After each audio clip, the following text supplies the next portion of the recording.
I'll count 1, 2, 3. Is that better? You're good. It was feedback on our end, and I think I got it.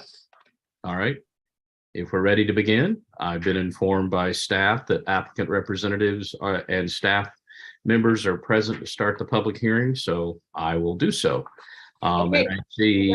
We are live officially, so. Go ahead. Great, thank you. Okay. Good morning, ladies and gentlemen. For the record, my name is Gary McLean, and I'm the hearing examiner for College Place and several other jurisdictions throughout the state of Washington. You all are there in the council chamber or here online using the Zoom hearing platform for what we'll call a hybrid hearing. That means people can participate through either method. The purpose of today's hearing is to take up consideration of a preliminary plat application known as the Deer Meadows plat. This would create 12 lots for single family homes in an area that is generally located in the lower southwest portion of the city limits of the city of College Place.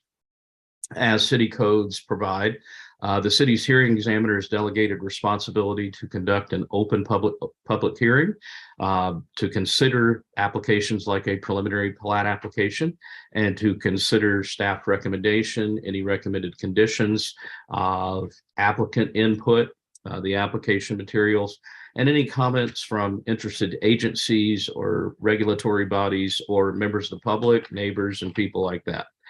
So that's why we're here today, is to take the input from everybody. The process we will follow is everyone will speak one at a time. We'll start with the staff summary of the staff report, which under city codes they were required to generate, which analyzes the application, covers key features and aspects, and mentions any concerns that may have popped up along the review process, and provides recommended conditions of approval. This staff report recommends approval subject to conditions. After the staff summary of their staff report, I will turn to the applicant team to speak to the merits of their proposal, because the burden of proof is always on an applicant to demonstrate that their application conforms to relevant and applicable approval criteria and state subdivision requirements as adopted and as can be changed in city codes.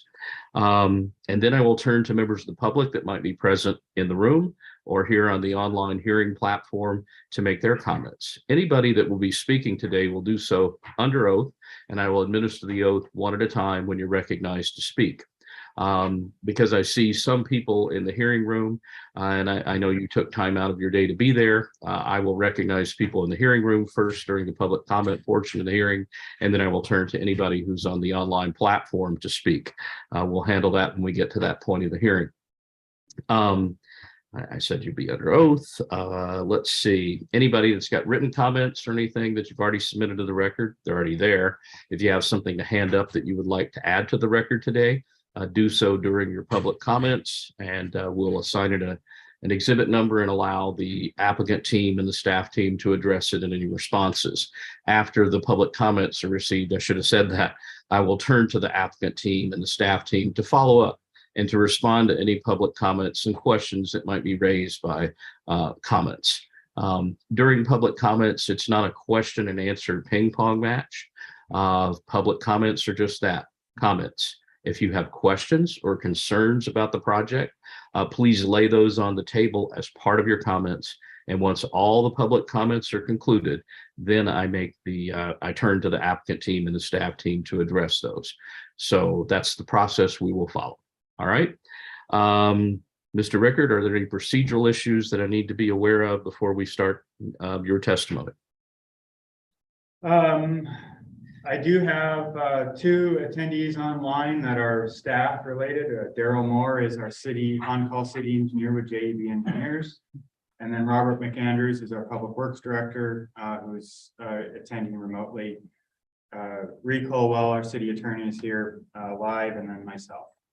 Okay. All right. And I will defer to you, Mr. Rickard, on whether you want any of those individuals to speak during the city presentation or responses that come about. So since you authored the staff report, which I have had a chance to review, and I printed out a hard copy, so I've got it here today, as well as a small copy of the plat map, which keeps vanishing with the green screen here. So I will turn to you, Mr. Rickard, and I'll put you under oath first. If you would please raise your right hand. Do you swear or affirm that testimony we're about to give today will be the truth, the whole truth, and nothing but the truth? I do. You may proceed. All right, give me a second here to share my screen, and I'm going to pull up the staff report presentation.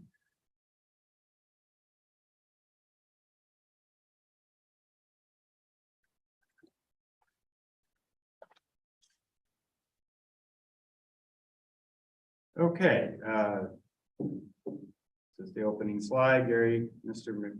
McLean covered that. The owner is J&J Kelly Construction, and it is also the applicant. It's tax parcel 3507-3542-0131. The location is 418 Southwest 12th Street, College Place, Washington. Future land use is single-family residential. The zoning is single-family residential. The property is approximately just over 3 acres, essentially. There's some existing right-of-way within that. So if you include that existing right-of-way, it comes up to 3.23 acres. Proposed residential, the number of lots is 12. They will range in size from 7,445 square feet to 8,875 square feet. When you calculate out the density, it comes out to roughly 7.43 dwelling units per acre, which is within the range of the density that we plan for in the urban residential zones. And that's if they go with, if they were to put duplexes on the lots. If they stay as single family, then it's 3.7 units to the acre. There's a stormwater tract on the property. The sewer, there's a sanitary sewer will be provided by the city. Water is also by the city. College Place Fire District, College Place School District number 250, and I believe Pacific Power will be the power provider. Back in, we received the application in, this should say November 8th. Hold on a second here, this isn't correct. The application was actually received, I want to say it was in June.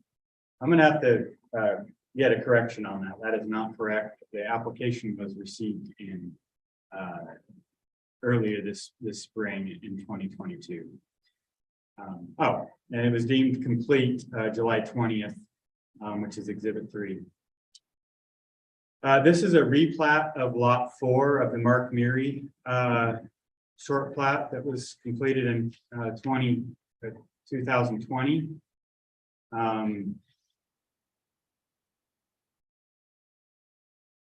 We had to conduct an environmental review of the project. There was a SEPA threshold determination that was issued, a DNS that was issued on September 26th. The public comment period on that closed September 20th, and there was nothing substantive within any of the we received one comment letter, and it was from the Department of Ecology, pretty much their standard boilerplate comment letter. So there was nothing within the comment letter that would change the determination. So we will move forward with issuing a final DNS on this shortly, here in the next week or two. We did not receive any appeals of the DNS either. And just for the record, Mr. Rickard, the College Place City Code allows appeals of a SEPA threshold determination, correct? That is correct. And no one filed one, correct? Correct. Thank you. On September 26th, via mail, we provided notice of application.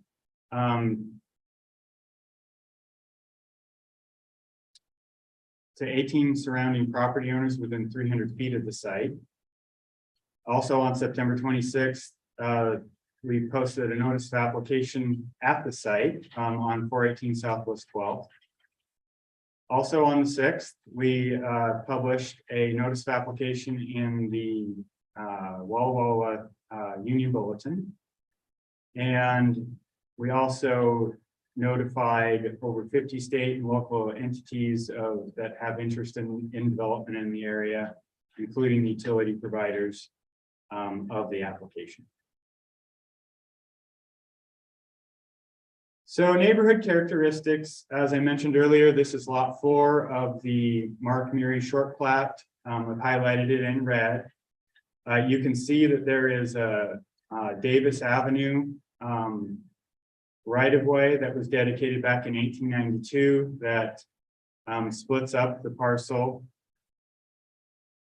The plan when Mr. Murray was developing the site was that there would be a future road alignment to preserve the Davis Avenue connection to the north for future extension, and at such time as the dedication of the future road alignment, the city would vacate the existing Davis Avenue.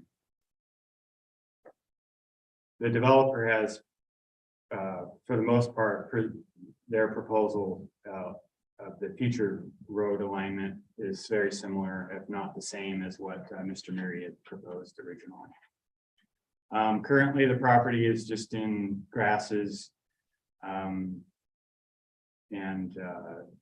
there's no structure on the site.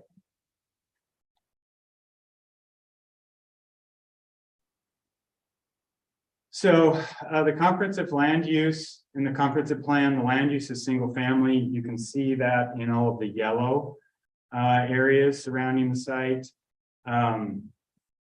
Just to the north, the university has some property, plant services property that we have as a land use of multifamily. There's a little bit of multifamily off of 10th Street. 11th Street is all single family, as is single family to the south. To the northwest and south of the development, it's primarily a rural residential development. We've got 3 large lots to the west, and then a couple of large lots to the south. And then there's this larger, I think it's about roughly 5-acre tract that's a farm, an active farm, a hay shaker farm. It's an organic farm.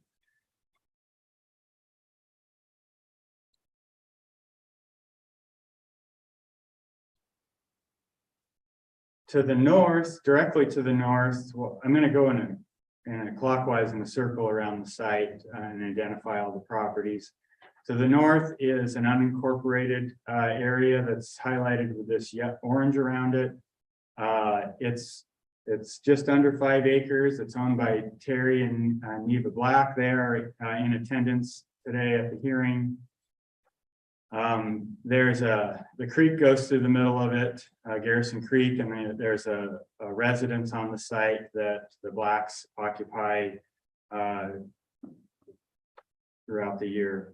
It's not their, from what I understand, it's not their primary residence, but they do occupy it. 10th Street provides access to the southern part, but their primary access is coming off of Davis and 8th Street. There's a driveway that comes down to the residence that's there. The access that comes off of 10th is really primarily for any maintenance. We have not issued any permits or driveway permits off of Southwest 10th.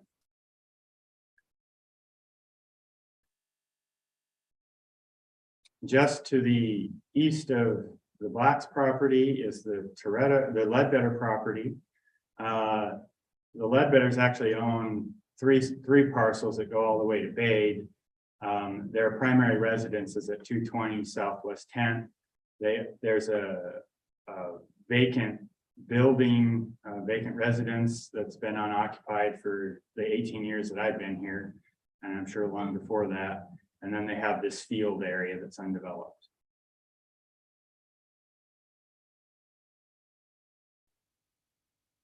Going to the south of 10th, but still staying to the east of the site is the Roy and Brenda Klein property.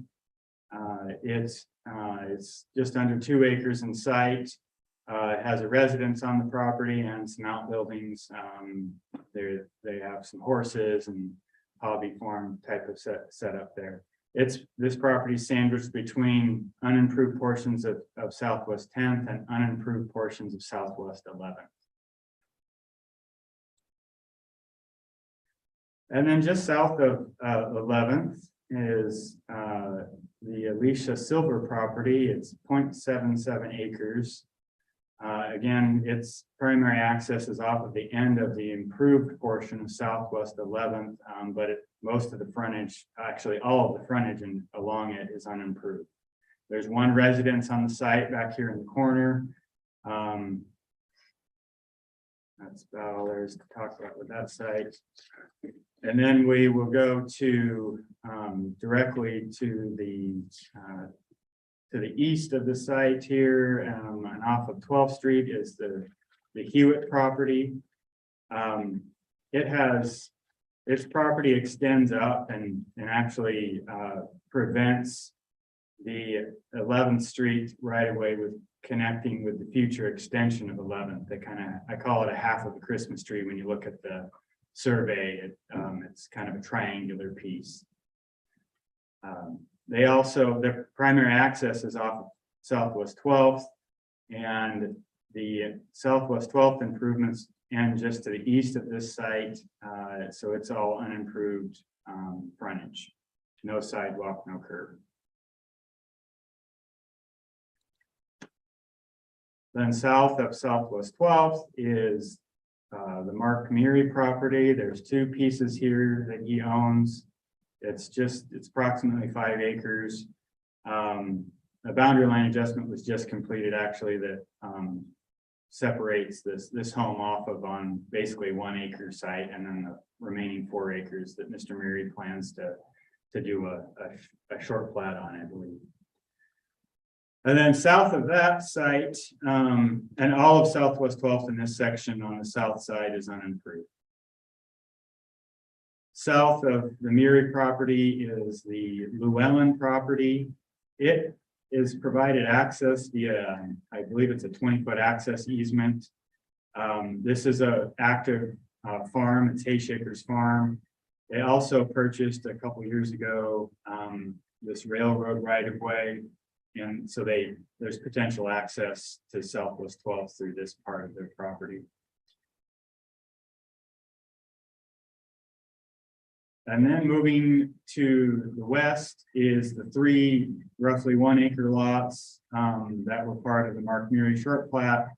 The one just to the west is owned by Jed and Alicia Headley. It's 1 acre in size. There's a residence on that site, a single family home. And then to the west of that site, the 2 lots to the west are owned by Dell and Francis Grable. The middle lot is vacant, and the 3rd lot, that's actually lot 1 to the west, has a home that's being constructed on it. Single family residence. And then the last property I will be pointing out is 950 Southwest Davis. It's accessed off of the end of 8th Street, and this is an old railroad right-of-way alignment. So a very long driveway that comes down. There's a duplex at this point. Garrison Creek splits the property in 2. It's just under 5 acres. The proposed improvements of Southwest 10th will actually dead end at this property. Future, if there's any desire for Mr. Willis to develop this site, there will need to be some coordination of the north half of Southwest 10th getting built, and then some sort of cul-de-sac or fire department turnaround would end up being on his site. Right now, it doesn't have any access to Southwest 10th. There's no right of way going to it presently. until after this development's finished. So its primary access would be, off crossing the creek. I touched on this briefly. Lot size and density, we're right within what our code allows, 7 dwelling units to the acre. At its most dense, if each one of these lots was to put a duplex on it, then it would be at 7 dwelling units to the acre. There's 12 lots. They range in size from 7,445 to 8,875 square feet. That's, I think I've touched on all that. Setbacks are pretty standard. 20 in the front, 20 in the back, 15 on second front yards, 5 feet in between common yards, 20 foot in the rear.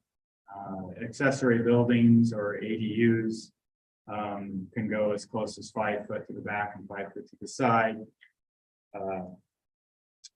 The code does have a administrative variance that I can allow on setbacks up to 20% of what the code requirement is. So on a 20-foot setback, they could have as small as an 18-foot front yard or backyard. So that's kind of how that works. Now I'm going to get into the design of the development.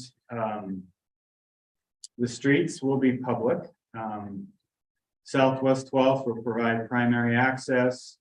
As one of the conditions of approval, we are requiring that the improvements of Southwest 12th from where they end, roughly about 160 feet to the east, will be improved with half-street improvements. So half-street asphalt, curb, and sidewalk, if right-of-way allows. Right-of-way is looking like it appears to be a challenge, so we are in that section.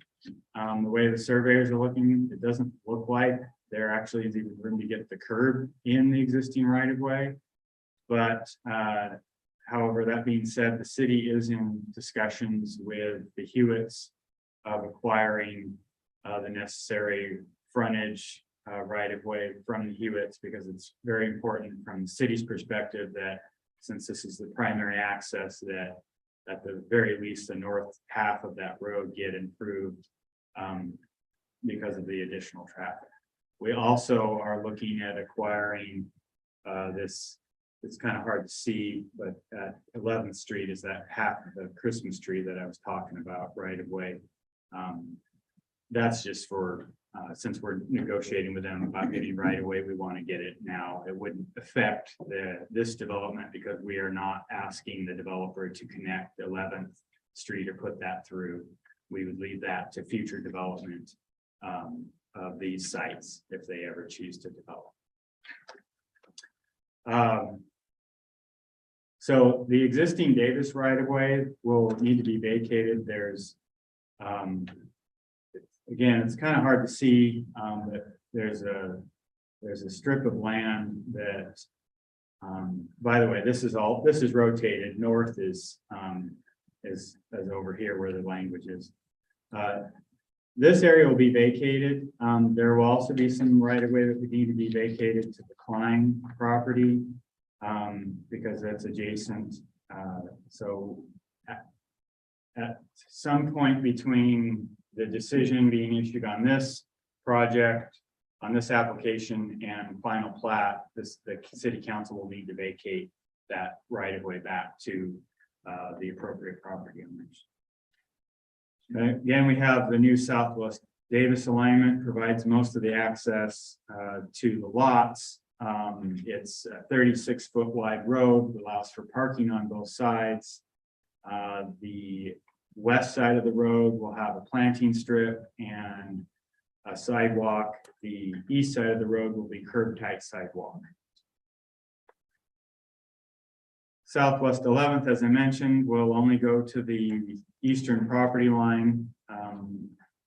And then Southwest 10th, we are asking that as a secondary access point, because our code does require that, plus the distances from 12th Street up here would require some sort of turnaround if we didn't have a secondary access point. So this is the proposal here.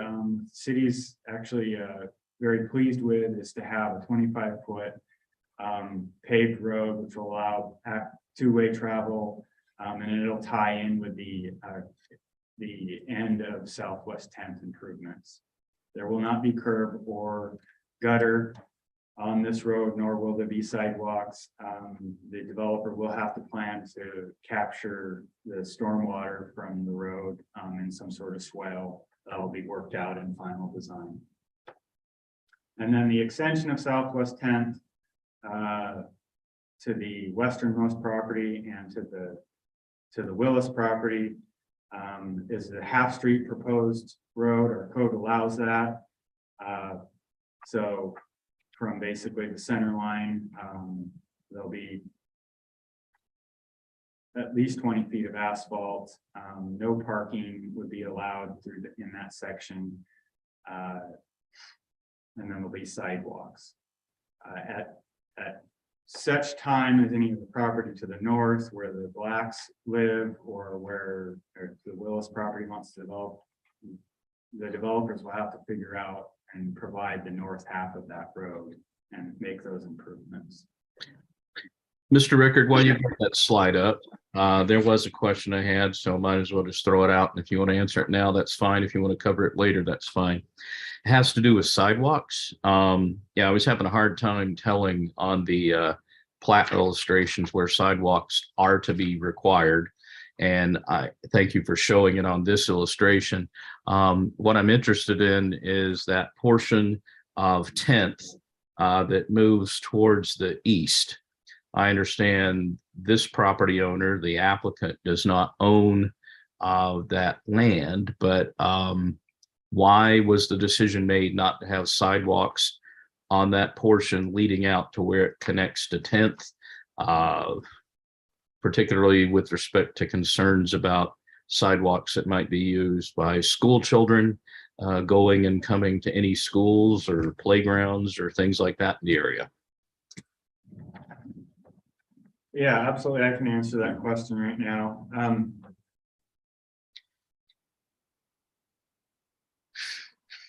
Southwest 10th is, it's a short stretch, and the traffic that's anticipated on this section of 10th would be relatively low. So while we have the space for some sort of pedestrian network, we don't have any development plans on either side of that road. And so we figured based on the level of speed for the vehicles that would be traveling in there and how many vehicles that would be utilizing it, that it would be relatively safe to allow pedestrians to walk on the shoulder. The primary, and that's why it's so key that we get right away off of 12th Street, is because then we can tie in with the existing sidewalk network that we have on 12th Street. That's what the proposal is, and the city at this point in time seems satisfied with that.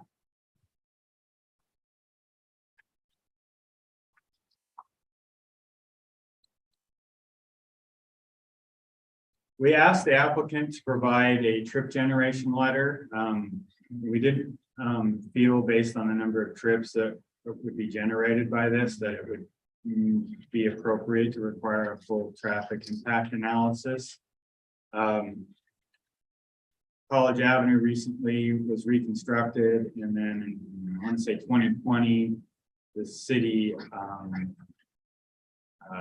requested that there would be we did a traffic impact analysis on College Avenue to see how it was functioning after the build, and also consider some other restriping options. Essentially based on the information that was in the existing traffic impact analysis and the expected trips generated, the level of service at Southwest 12th and College Avenue intersection aren't anticipated to decrease. So there are not any traffic mitigation. There's no traffic mitigation expected. We have a signalized intersection at College and 12th and sufficient width and sidewalks. This doesn't show it, but we actually have a sidewalk network that we recently completed and gets us into College Avenue.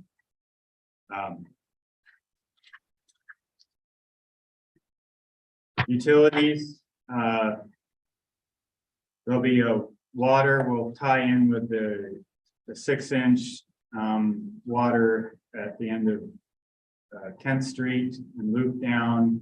8-inch ductile iron will come down the Davis alignment. It'll extend to the 11th where the improvements end there. And then it'll tie in with the 12-inch line that's on Southwest 12th. Sewer will be 8-inch PVC. It'll tie into an existing sewer main that runs in the Southwest 10th alignment. You can see it right here. So sewer basically will flow north to this existing 18-inch sewer main. The plans don't show it, but we will be asking the developer during final design to look to see if the elevations will work to also install sewer on Southwest 12th Street for future extension. We're just not we're not aware of what the elevations are at this point. Stormwater, there's a stormwater track proposed for the site. It's a swale with a infiltration trench in it as well. It's roughly 5 feet deep, I think is what the proposed design calls for. There'll be catch basins throughout the street network that'll pipe the water to tract A. These sort of developments, we request that those end up becoming dedicated tracts of land, and the city will take on the maintenance. So we'll have in final design, probably we'll end up weighing heavily in on what the final grasses and selections are for the end treatment, because it will become city maintenance.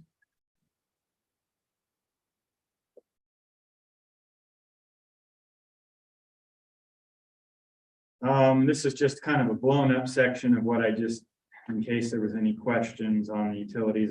There also will be power and gas, of course. Those will all be, both of those utilities will be underground. I'm assuming there's going to be gas. Actually, that's No, we haven't. they haven't decided that yet. So gas is kind of a dirty word apparently when it comes to utilities these days in the state. So they may opt not to do it. Critical areas, there's Garrison Creek is roughly 275 feet to the I said to the east, it's to the west of the development, over off of the Willis site.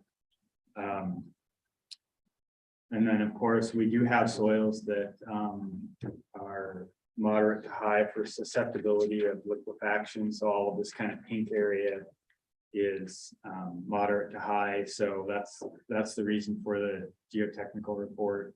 That'll guide, not only that helps out with the stormwater design, but it also helps out, that'll help out with the foundation designs.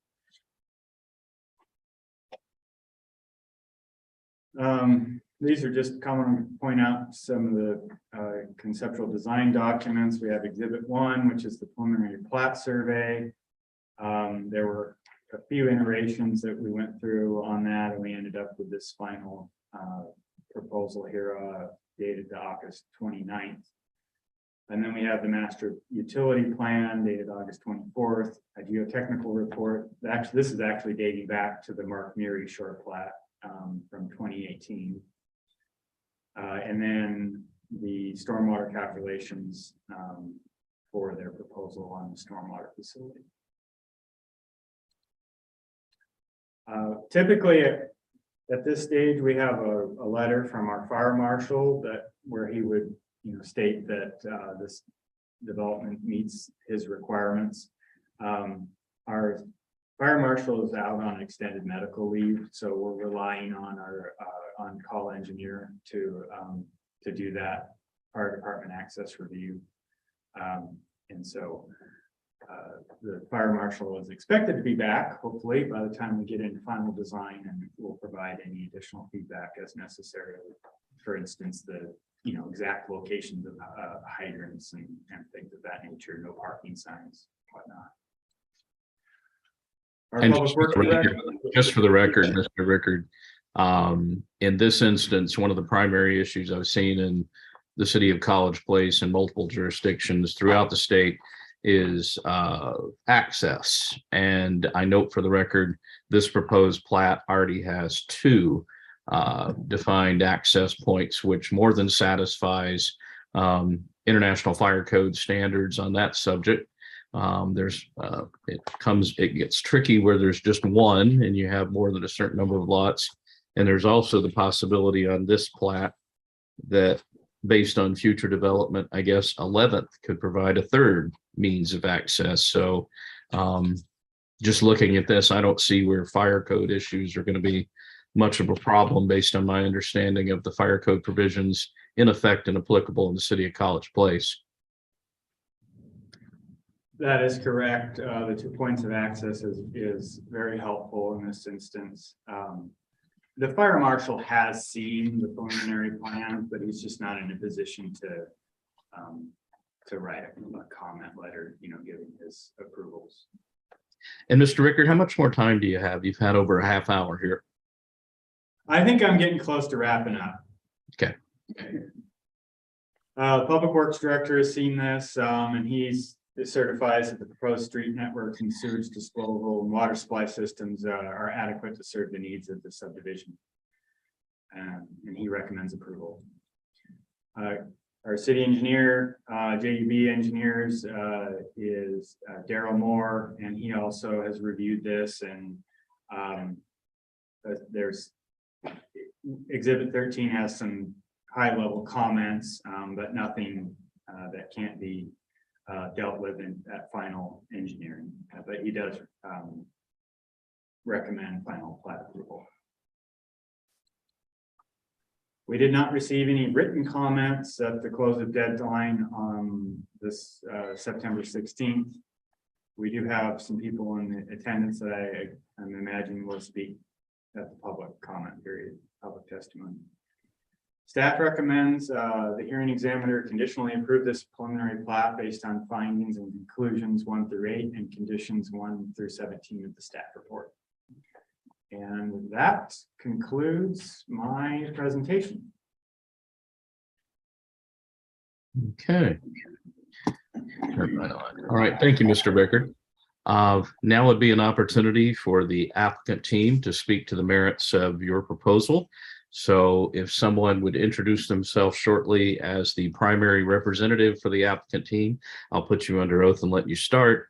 And to let you know, to the applicant team, my big question to you will be, and you can cover it during your comments, is have you reviewed the staff report, the recommended conditions, and the analysis? Do you accept those as written in final form, or do you take exception to any analysis or recommended conditions? And if so, tell me what that is and what changes, if any, you suggest. So who will be the applicant team representative today? I think I will. And I don't know who you are. Christy Battaiola. I'm from Kennewick, Washington. And could you spell your name for me? Sure. First name Christine, Christine. Last name Battaiola, Batayola. And I'm the civil engineer on the project. Okay. Ms. Battaiola, if you would please raise your right hand. Do you swear or affirm that testimony you're about to give today will be the truth, the whole truth, and nothing but the truth? Yes. You may proceed. Thank you. Yeah, I've been working with Jeff Kelly on this layout for the Deer Meadows subdivision here on Southwest Davis. And yes, we have reviewed the staff report. We've been working with John Rickard throughout the process for the layout and the required improvements to Southwest 10th and to Southwest 12th. We're aware of what's being required as conditions of approval. And that includes the water line connection up on Southwest 10th and the 25-foot wide paved road connection on 10th and the improvements along the north side of Southwest 12. I guess provided you can get the right of way for the improvements on Southwest 12. And the development is all laid out and designed to meet the city's requirements and with for access and lot size and utilities. I don't think there's anything else to add, but I'm sorry, I didn't hear what you said. Your voice trailed off. oh, sorry. Yeah, I didn't think Jeff had anything else to add on that, but we've been working with the city the whole time and understand that we need to work on the vacation of the existing right of way that runs through the middle of the property, but in the wrong location. Okay. Ms. Badiola, let me ask you very directly, and I want an answer, okay? I understand you reviewed the staff report. I understand you understand the recommended conditions.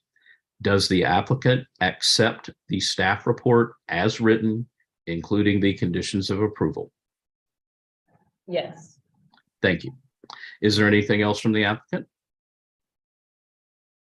You reserve the right to respond to any public comments. Yes, absolutely. Okay. Nothing else at this time. All right. Thank you very much. Appreciate that.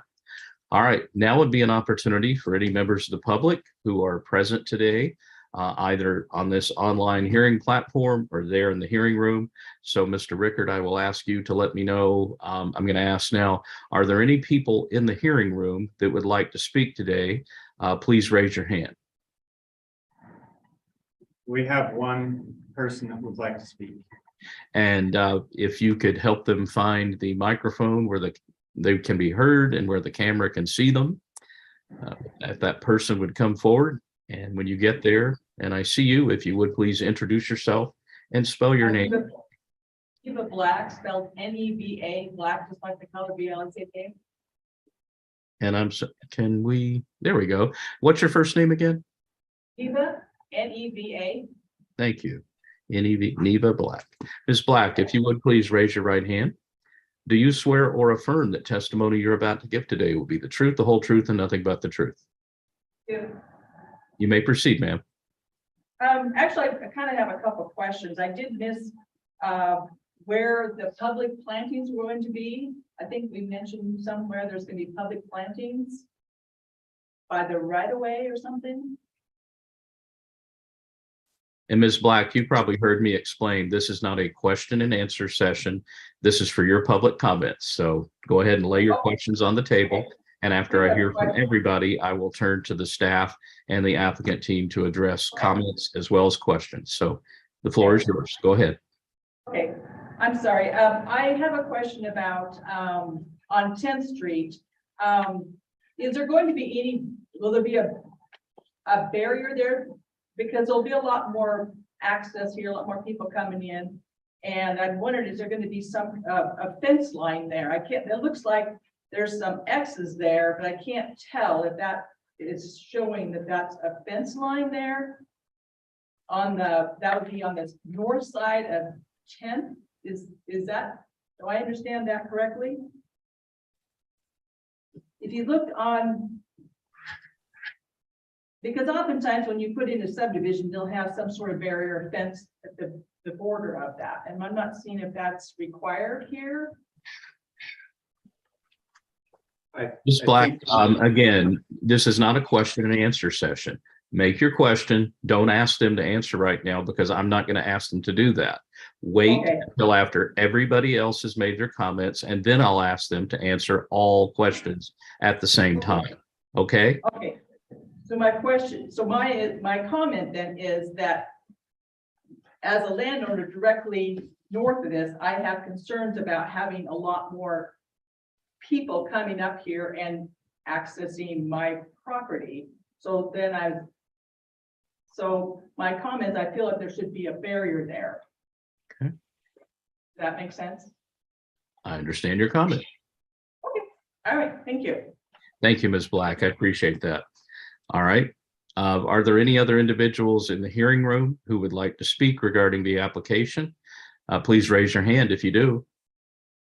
Mr. Klein is raising his hand. Mr. Klein, if you'd come forward to the microphone, please. Klein, if you'd raise your right hand. Do you swear or affirm that testimony you're about to give today will be the truth, the whole truth, and nothing but the truth? Yes, I do. And Mr. Klein, you said, yes, I do, a little bit quiet, so make sure the microphone's close to you so I can hear you. Correct. Yes. You may I proceed. have two comments. Along this road at the end of 10th, where there's going to be another road put, but the existing road, there's a row of trees through there. I would like those trees. Is there any way those trees can remain? Second comment is, are we doing the Murray survey? I hope so, because I moved my entire fence on that east side to conform with that property. And that was a real pig. So that's my only two comments. If that fence needs to be moved, someone's gonna have a problem because I'm not moving it.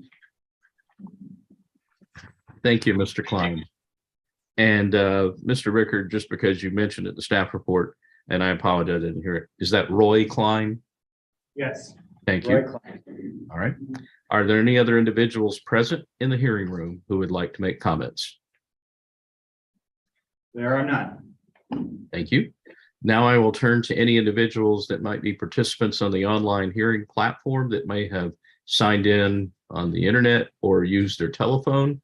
Mr. Rickard, I'm looking and I don't see any names that I don't know. Is there someone online that may have phoned in or signed in that I'm not aware of who came to speak today here on the online platform? There was no one on the online platform that is requesting to speak. So I will ask anybody who is using the online platform. Sometimes people get in and sign in with different measures. Is there anyone here on the online platform who would like to offer public comments? Unmute your microphone and introduce yourself if you do. I'm not hearing anyone, so I will close the public comment portion of the public hearing with that. And I will turn to the applicant team first, Ms. Badiola, and then I'll turn to the staff team to address the public comments. And there were several questions raised or concerns expressed by Ms. Black and Mr. Klein. I will let the applicant team go first. Ms. Badiola. Thank you. So there was a question about a fence line or barrier along 10th Street, and we don't have any plans to put in a barrier along the north side of that street because it's just a half street, and so putting a barrier along there wouldn't be what we would expect to do in what would be the middle of potentially the middle of the street in the future. There is a planter strip proposed along the west side of Southwest Davis between the sidewalk and the curb. Then I think Mr. Klein was. But that planter strip does not extend up along, let's say, moving left in a westerly fashion as it comes up Davis and turns left on 10th. Is that correct? It won't, because we need to provide at least 20 feet of pavement along there. So we did originally draw it with a planter strip there, but that will actually be eliminated when we have to widen the road. You may continue. And then Mr. Klein was concerned about some trees, and I am not sure about the location of those trees. I have to make sure that they are included on a survey. We don't have a final design for the Southwest 10th extension yet. I know there is right of way for it, and the city has asked us to put it centered in the right of way. But we haven't done the final design for it. And I'll have to make sure that we do have the trees on the survey, because I'm not sure that we do. And then I think you were also concerned about a fence line along your east property line. Oh, excuse me, along your west property line, our east property line. And that's where the trees are. And that's where the trees are. I can't answer that at this point. I'm not sure. That's something that we could look at. The right of way we're proposing to change through there. There's going to be some right of way that's vacated, which might affect that property line. But I don't feel like I can really answer your question, and maybe John. I'm sorry, this is Ms. Badiola's chance to speak, and I'm hearing somebody else in the background. We speak one at a time. I heard mumbling going on in the background, so Ms. Badiola, if you're So I don't feel somebody that I let can. me know what's happening, because I didn't hear it. Sure. Yeah, Mr. Klein, I think, was trying to follow up, but I don't feel like I can answer his question, but I believe John can. John Rickard. I'm gonna, Are there any other comments from the applicant team you want to respond to, Ms. Badiola? I don't think so, no. Or any other information you want me to take under consideration? No, sir. Thank you very much. Mr. Rickard, now I'll turn to you and the staff team to address any responses you choose. I don't have any additional comments to add regarding Ms. Black's questions. But I think I can help clarify on the tree situation. So the trees that Mr. Klein is concerned about are there's some pine trees, bull pine trees, I think they are, that are in this area of the old Davis alignment that will not be vacated. So they will be in the way of the sidewalk and the road and curb that is needed in this area. Once you get down into where the road starts to curve and head to the west, there are trees in this area as well. However, that area will be vacated back to Mr. Klein. So those trees can stay. And then when you get, of course, further to the south, I don't think that they, let me pull up the Ariel? aerial. I gotta share a different screen now.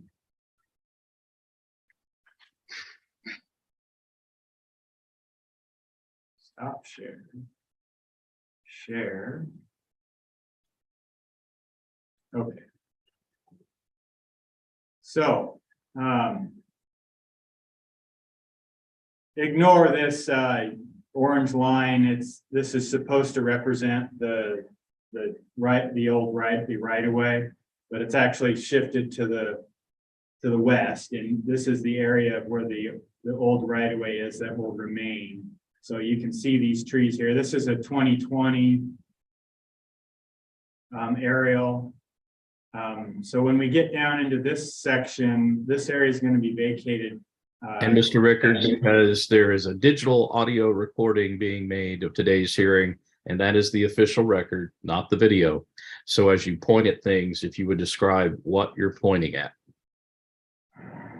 Right.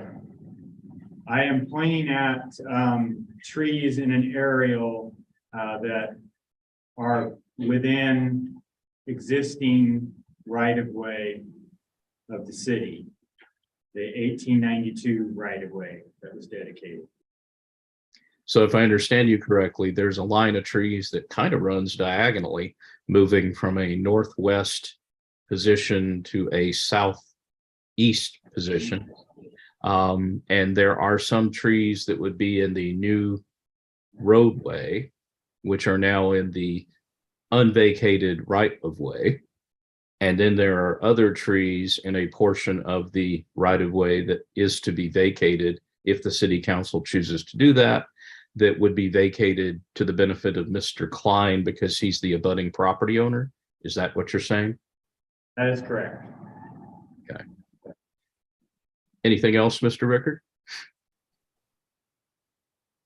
I don't have anything else to add.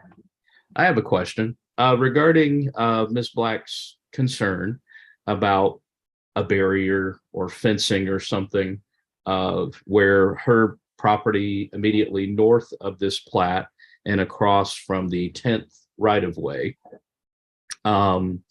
She was asking, a fence is not requested or recommended by staff as a requirement there. Is the property line, in fact, now where the Black family's southern boundary is located? Is that the end of the right of way and the half street improvement? Yes. Okay. Now, if your question was, is there fence exactly on their property? I don't know that for sure. I didn't ask that. Yeah. Okay. All right. Having heard that expression of concern, does staff have any change to your recommended conditions of approval or not?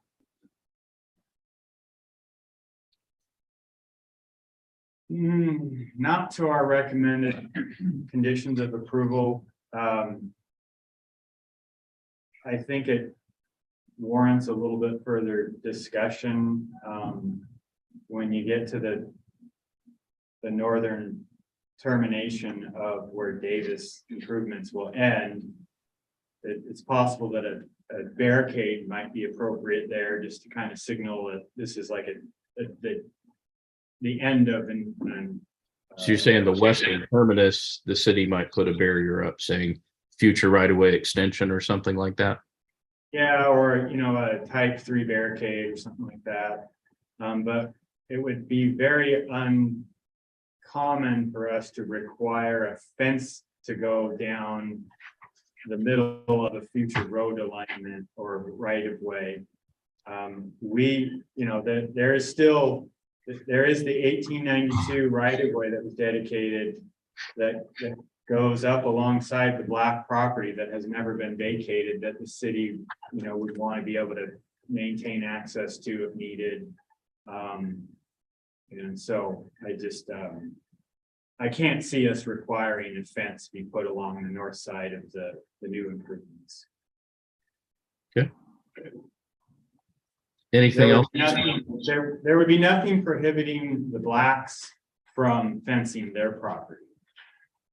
On their side of the property boundary. Yes. Okay. All right. Thank you. Anything else, Mr. Rickard? I have nothing else further to add. I have a question. Is this, you kept mentioning single family homes or duplexes. Did this applicant request flexibility in the type of residences that might be built on these lots? Or has this been proposed as a single family home development?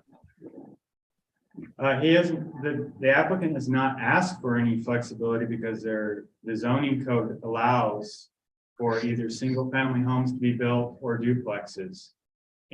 Or basically it's 2 dwelling units per lot is what the code allows. A person could also put an accessory dwelling unit on each one of these lots. So it's either or. It could be single family duplex or a single family with an ADU. And we have one single family residential zone in the city, And that's allowed throughout the city. So there's no variance or special request needed. So that's why I covered both of those. I don't know what the end product will be, but I wanted to be, forthcoming and make it clear to anybody from the public that there could be duplexes in this neighborhood. And you're making the point that currently, if I'm an owner of a single family residential lot in the same zoning classification as this development site is, I could already have a single family home and an ADU, correct? Correct. Or I could tear down my old house and build a duplex. Correct. Okay, thank you for clarifying that. All right, anything else from staff? No, And to the applicant team, you've heard staff's comments because you bear the burden of proof. To the applicant team, do you all have any follow-up information you want to share based on staff's comments? No. All right. All right, then. Well, that will conclude our hearing today. I believe I have everything in my hands. I reserve the right to do a site visit shortly to the vicinity. I've done a visit of all the aerials that I could find, and I am familiar with the area. I've been there and by there on the street multiple times in connection with other projects and personal business out in Walla Walla County and the city of College Place, but I reserve the right to do a personal site visit. I won't need anybody there with me, just to orient myself with what we're talking about in the hearing testimony today has mentioned. Thank you all for your participation in the hearing. I will take everything under consideration and I will issue a written decision as soon as possible. I want to wish everybody a good rest of your week and happy beginning of fall. So with that, we are adjourned. Thank you all. thank you.